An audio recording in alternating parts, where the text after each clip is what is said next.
জুলাই 2024 দিল্লি পুলিশের কাছে Times of ইন্ডিয়ার রিপোর্ট অনুযায়ী এবার হদিশ মিলল অর্গান ট্রান্সপ্লান্টেশন র্যাকেটের। বাংলাদেশ এবং ভারতবর্ষের মধ্যে যে অর্গান ট্রান্সপ্লান্টেশন র্যাকেট তথা যে অঙ্গ পাচার কাণ্ড চলে তারই এবার যোগসূত্র উঠে এলো কলকাতা থেকে। শুধুমাত্র তাই নয়, বিজয় কুমারী নামে একজন ডাক্তারকে গ্রেফতার করা হয় এই বেআইনি কার্যকলাপে। আর এই বেআইনি কার্যকলাপেই কোথাও যোগসূত্র পশ্চিমবঙ্গের ভূমিকা আছে কিনা সেই তদন্তেই এবার নেমেছে দিল্লি পুলিশ। এই খবর নতুন নয়, এর আগেও 2023 সালের রিপোর্ট অনুযায়ী দেখা যায় যে নেপালের যে সমস্ত স্ট্রিট চিলড্রেন্স রয়েছে তাদেরকে পাচার করে এনে ভারতবর্ষে আনা হয় এবং তাদেরকে সেই অর্গান ডোনার হিসাবে দাখিল করা হয়। এই বেআইনি কার্যকলাপ বহু নিরীহ মানুষের জীবনকে অনেক ক্ষতিগ্রস্ত করে, তাদের জীবনকে মৃত্যু এবং জীবনের সংশয়ের মধ্যে ফেলে দেয়, তাদের জীবনের সাথে ঝুঁকি নেওয়া হয়। 2008 সালে সর্বপ্রথম ভারতবর্ষের হরিয়ানা রাজ্যের গুরগাঁও নামে একটি জেলাতে প্রথম এই অর্গান ট্রান্সপ্লান্টেশনের একটি র্যাকেট, যেখানে কিডনি ট্রান্সপ্লান্টেশন স্ক্যাম করা হতো, সেটি আউটবার্স্ট হয়। একটি বড় স্কেলের ছিল এই বিজনেস। আর এই স্ক্যামের কিংপিং ছিল ডক্টর অমিত কুমার নামে একজনের ব্যক্তি।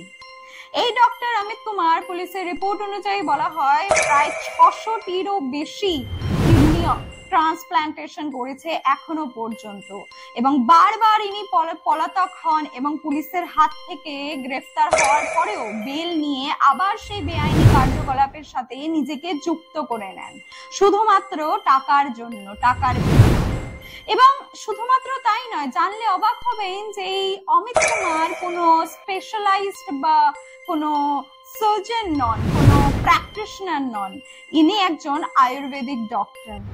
হ্যাঁ বন্ধুরা, এই আয়ুর্বেদিক ডক্টরই বহু মানুষের প্রাণ নিয়ে ছিনিমিনি খেলেছেন।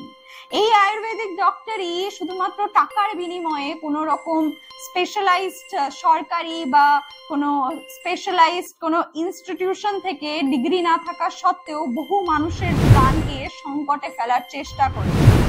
এবং বলা হয় পুলিশের রিপোর্ট অনুযায়ী যে মেডিকেল নেগলিজেন্সের জন্য এই অমিত কুমারের হাতে 3 জন টার্কিশ লোকের মৃত্যু এবং চিকিৎসা হওয়ার পর, অর্থাৎ অর্গান ডোনার হিসেবে সেই মানুষগুলোকে ব্যবহার করার পর অপারেশনের পূর্বে এবং অপারেশনের পরে বহু বেসরকারি এবং বহু ইনস্টিটিউট থাকতো যারা এই বেআইনি কার্যকলাপের সাথে যুক্ত থাকতো এবং সেই সমস্ত চিকিৎসা কেন্দ্রে অপারেশনের পূর্ব এবং পরবর্তী যে কেয়ার সেই সমস্ত পেশেন্টদের প্রোভাইড করা হতো। অনেক বড় পর্যায়ে চলে এই স্ক্যাম। হরিয়ানা, গুরগাঁও, অরুণাচল প্রদেশ, অন্ধ্রপ্রদেশ, তার সাথে সাথে জম্মু কাশ্মীর, হায়দ্রাবাদ, রাজস্থান, বাংলাদেশ, নেপাল, আরো বহু জায়গা রয়েছে যেখানে এই স্ক্যামটি অনেক বড় আকার পরিণত হয়েছে, অনেক বড় আকার নিয়ে ফেলেছে।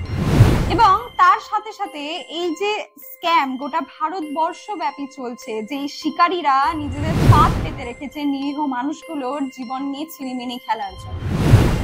কিন্তু এখানে একটি প্রশ্ন ওঠে যে এই শিকারীরা এই নিরীহ মানুষগুলোকে নিজের ফাঁদে ফাঁসায় কি করে? প্রথমে এরা খোঁজ করে একজন ডোনারের, অর্থাৎ যার কাছ থেকে সেই কিডনি বা যার কাছ থেকে সেই অর্গান নেওয়া হবে। আর এই সমস্ত মানুষদেরই, এই সমস্ত গরিব অসহায় নিরীহ মানুষদেরই কোন রকম চাকরি বা কাজের প্রলোভন দেখিয়ে তারা নিয়ে আসে নিজের ডেরাতে প্রথমে। আর সেই ডেরাতে নিয়ে আসার পর কখনো তাদের অবচেতন করে বা কখনো তাদের মাথায় বন্দুক ঠেকিয়ে তাদেরকে প্রাণের ভয় দেখিয়ে খুব অল্প টাকার বিনিময়ে, প্রায় 1 থেকে 2 লাখ টাকার বিনিময়ে এদের নিজের জীবন্ত অবস্থায় নিজের যে অর্গান রয়েছে তা জোর জবরদস্তি ডোনেট করে দিতে হয় সেই সমস্ত অর্গান ট্রান্সপ্লান্ট মাফিয়াদের হাতে। এবং অপরদিকে থাকে সেই সমস্ত রেসিপিয়েন্ট যারা একটি বিত্তশালী ব্যক্তি হন, যারা অনেক মোটা অঙ্কের টাকার বিনিময়ে এই সমস্ত অর্গান ট্রান্সপ্লান্টেশন করিয়ে থাকেন এই সমস্ত কিংপিন বা এই সমস্ত বেসরকারি এই বেআইনি কার্যকলাপের সাথে জড়িত ডাক্তারদের হাতে। আর এই ডোনার আর রেসিপিয়েন্টের মাঝের যে সমস্ত ফর্মালিটিস থাকে, যে সমস্ত কাজকর্ম থাকে, তা পুরোটাই নিয়ন্ত্রিত হয় মাঝে থাকা একজন মিডলম্যানের থ্রুতে। আর এই পুরো যে সিস্টেম রয়েছে, পুরো যে কার্যকলাপ, তা নিয়ন্ত্রণ করে উপরে বসে থাকা একজন কিংপিন। কিন্তু বন্ধুরা, এখানে আরেকটি প্রশ্ন উঠে আসে যে এই বেআইনি কার্যকলাপ চলছে কেন এখনো? 1994-তে the transplantation of human organ act অনুযায়ী তো এই সমস্ত কার্যকলাপ বেআইনি এবং তার জন্য অনেক কঠোর শাস্তিও রয়েছে। কিন্তু তা সত্ত্বেও এই মানুষগুলো এইভাবে কেন প্রতারিত হচ্ছে? কেন এই শিকারীরা এই মানুষগুলোকে নিজের ফাঁদে ফাঁসাতে সক্ষম হচ্ছে? আর কেন এই স্ক্যান্ডেল এত লার্জ স্কেলে চলছে, প্রায় সর্বভারতব্যাপী হয়ে দাঁড়িয়েছে? এর অনেকগুলো কারণ রয়েছে। প্রথম কারণ হিসেবে বলা যায় ডোনার এবং সাপ্লাই চেইনের প্রবলেম। ডোনার অর্থাৎ সেই ব্যক্তিরা যারা নিজেদের অর্গান বা কিডনি বা শরীরের কোনো অঙ্গ ডোনেট করতে চান। আর সাপ্লাই চেইন হলো যে এই ডোনারদের থেকে সেই সমস্ত অর্গান নিয়ে গিয়ে ট্রান্সপ্ল্যান্ট করা হয় যথারীতি যে সমস্ত মানুষের দরকার বা যে সমস্ত মানুষের জীবন বাঁচাতে সেই অর্গান ট্রান্সপ্ল্যান্টেশনের প্রয়োজন। কিন্তু এই ডোনার এবং এই রেসিপিয়েন্টের মাঝে যে সাপ্লাই চেইন, তা পুরোটাই ফেল হয়ে যায়। কেন কি আমাদের ভারতবর্ষের মতন দেশে যে পরিমাণে রেসিপিয়েন্টের দরকার হয় অর্গান ট্রান্সপ্ল্যান্টেশনে, সে পরিমাণ ডোনার এখানে উপলব্ধ নেই। সেখানে প্রয়োজন মেটাতে পারে না সে সমস্ত সাপ্লাই চেইন। তার সাথে রয়েছে যে আমাদের ভারতবর্ষ, আমাদের তথা প্রত্যেকটি রাজ্য জেলাতে যে সমস্ত হসপিটালস রয়েছে, যে সমস্ত পিএইচসি বা সিএইচসি বা যে সমস্ত ডিস্ট্রিক্ট হসপিটালস রয়েছে, স্পেশালাইজড হসপিটালস রয়েছে, সেখানে তত ভালো ইনফ্রাস্ট্রাকচার বা এনভায়রনমেন্ট নেই, সেই সফিস্টিকেটেড টেকনোলজি নেই যে সমস্ত হসপিটালে এই অর্গান ট্রান্সপ্ল্যান্টেশন করানো সম্ভব হবে। কারণ আমাদের ভারতবর্ষে হসপিটাল অনেক রয়েছে, কিন্তু সেই সমস্ত পরিবেশ, environment, skilful doctors and sophisticated needed টেকনোলজির পরিমাণ অনেক কম। এর সাথেই রয়েছে বেকারত্বের সমস্যাও। যেই বেকারত্ব, আনএমপ্লয়মেন্ট, দারিদ্রতা এবং শিক্ষার অভাবে এই সমস্ত নিরীহ মানুষরা এই সমস্ত শিকারীদের ফাঁদে পড়ে যায়, তাদের কথায় বিশ্বাস করে নেয় এই আশায় যে হয়তো তাদের এই দারিদ্রতা দূর হয়ে যাবে। আর সেই আশার জেরে সেই ফাঁদে পা দিয়ে এই সমস্ত নিরীহ মানুষরা এই শিকারীর জালে। চায়না এবং ফ্রান্সের মতো দেশ ভারতের থেকে এই হেলথ সিস্টেমের বেআইনি কার্যকলাপকে রুখতে হেলথ পলিসির ক্ষেত্রে অনেক জোর কদমে এগিয়ে রয়েছে ভারতের থেকে। চায়নার মতো দেশে যে হেলথ পলিসি রাখা হয়েছে, যে হেলথ সিস্টেমে এই বেআইনি কার্যকলাপকে রুখতে যে পলিসির প্রবর্তন করা হয়েছে, সেই অনুযায়ী যে সমস্ত প্রিজনার্স বা আসামি রয়েছে যাদের ডেথ সেন্টেন্স অর্থাৎ ফাঁসির মতন বা মৃত্যুদণ্ডের সাজা হয়, সেই সমস্ত মানুষদের অর্গান ডোনার হিসাবে বিবেচনা করা হয় বা তারা অর্গান ডোনার হিসাবে বিবেচিত হয়। এবং অন্যদিকে ফ্রান্সের মতন একটি দেশে যেখানে খুব সুন্দর একটি নিয়মের ব্যবস্থা রয়েছে যে প্রত্যেকটি মানুষই সেখানে অর্গান ডোনার হিসাবে পরিচিত, অর্থাৎ প্রত্যেকে মৃত্যুর পর একজন ডোনার হিসাবে বিবেচিত হয়।